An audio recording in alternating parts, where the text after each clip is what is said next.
From Field to Factory in the Fergana Valley, Osh, Kyrgyzstan, October 25, 2022. A Kyrgyz man in his traditional hat, the kolpak, arrives at the cotton factory in Osh, Kyrgyzstan. Smiling, he drives an old blue truck full of freshly picked cotton. This ancient Silk Road city sits in the Fergana Valley, where cotton is plenty. From the field to the factory, cotton production gives the people of Osh economic prospects and job opportunities, but it also diminishes the already poor air quality. A young country and former Soviet republic, Kyrgyzstan still has many remnants of the USSR, including the unsustainable infrastructure the Kyrgyz people are still trying to combat. The Food and Agriculture Organization of the United Nations recently proposed a project to slow the country's contribution to climate change, Osh being a primary location in this project.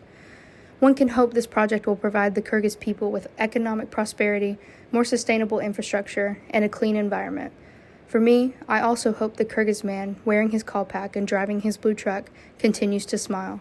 This time, not at the strange American girl taking his photo, but rather because he sees the potentiality of improvement for his country, Kyrgyzstan.